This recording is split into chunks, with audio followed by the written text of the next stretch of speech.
वैष्णवी. आज व्हिडिओ करते याचं कारण आम्ही विरारला चाललो होतो. तर इथे पिरकुंडा म्हणून एक प्लेस आहे. तिथे एका रॉटव्हीलरला रस्त्यावर सोडून दिलेलं होतं. त्याला आता आम्ही रेस्क्यू करतोय. रेस्क्यू करून माझ्या घरी नेतोय. तर प्लीज असं करू नका प्राण्यांसोबत. मी दाखवेन त्याचा चेहरा. तो रडून रडून त्याचे डोळे, त्याच्या पायाला काहीतरी झालंय, त्याच्यामुळे त्याला सोडून दिलंय असं रस्त्यावर पावसात भिजत. जर पाळायची अवकाश नसेल ना तर पाळूच नका. माझं स्पष्ट म्हणणं आहे.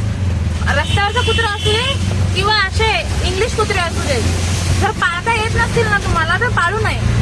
तुम्हाला दाखवते मी त्याचा चेहरा आणि त्याला आता माझ्या घरी नेते आणि त्यानंतर तुम्हाला व्हिडिओ करून दाखवते. ये ये ये आजा ये.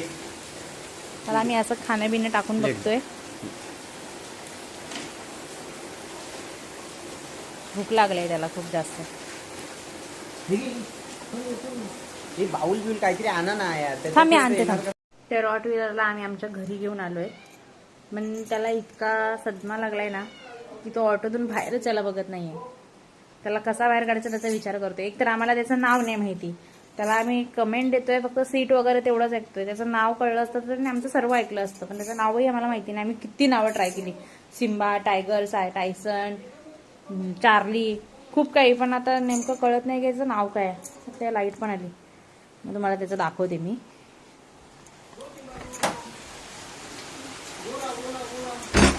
भाऊ त्याला बाहेर काढायसाठी प्रयत्न करतायत पण तो येतच नाहीये.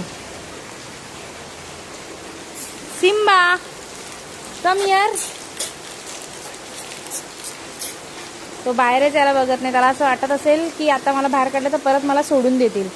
आय थिंक सो, मला असंच वाटतंय. म्हणून तो बाहेर यायला बघत नाही. ये ये. त्याला इंग्लिश कळतं, मराठी कळतं का हिंदी कळतं ते पण कळत नाही. काय नीरज, तो आमच्या ऑटोतूनच बाहेर यायला बघत नाही. कसं तरी आम्ही त्याला उतरवला खाली. इथे बसवलंय. इथे जरा जागा धुते स्वच्छ, कारण की आमच्याकडे कुत्रा नाही आणि बाहेर सगळं पाणीच पाणी आहे. सगळं धुवायला लागलंय आता. त्याला इथे बसवलंय, बसलाय सोबत. त्याला ना आम्ही खाली नाही ठेवत आहे. त्याला इथे वरती आम्ही त्याची सोय करतोय.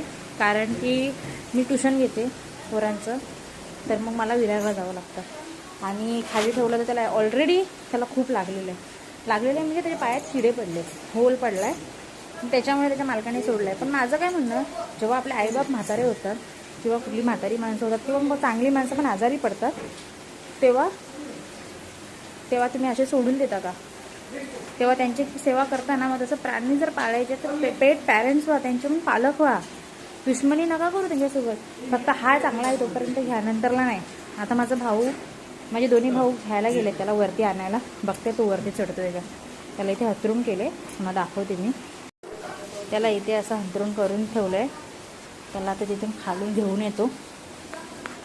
तिचं पण घर जुनं आहे, त्याला खालून घेऊन येतं. तो काय वरती आलाच नाही. शेवटी आम्हीच त्याला परत एकदा खालीच बांधलाय.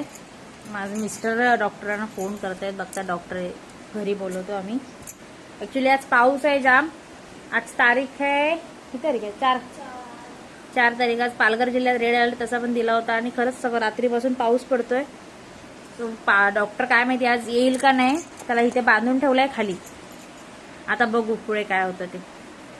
मला जर या डॉगीच्या मालकाची जरी माहिती भेटली ना की तो कोण आहे, तो कोणी पण असू दे, मग मोठा किती पण श्रीमंत असू दे, नाही त्याला जर केस केली ना, ते असं ॲनिमलचे असे हाल करून त्यांना असे रस्त्यावरती तुम्ही सोडून, ते पण पावसामध्ये एवढ्या, निदान कुठच्या तरी शेल्टर खाली वगैरे तरी ठेवायचं होतं यार. एवढी तरी तुमच्या माणुसकी राहिली पाहिजे होती. तो कुत्रा किती पागल झाला होता, इकडे तिकडे शोधत होता. अशी तुमची वेळ आली पाहिजे. तुम्ही मला फक्त कोणीतरी मला ह्याच्या मालकापर्यंत, ह्याचा जो मालक होता ना याचा, त्याच्यापर्यंत पोहोचवा. हा व्हिडिओ जास्तीत जास्त लोकांपर्यंत शेअर करा.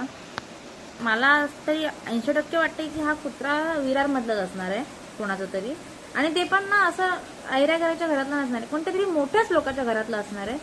त्याच्यामुळे निदान त्याच्या आजूबाजू सगळ्यांपर्यंत जिथपर्यंत व्हिडिओ पोहोचेल ना तिथपर्यंत पोहोचवा. म्हणजे कोणीतरी सांगेल की हा नेमका कोणाचा कुत्रा होता.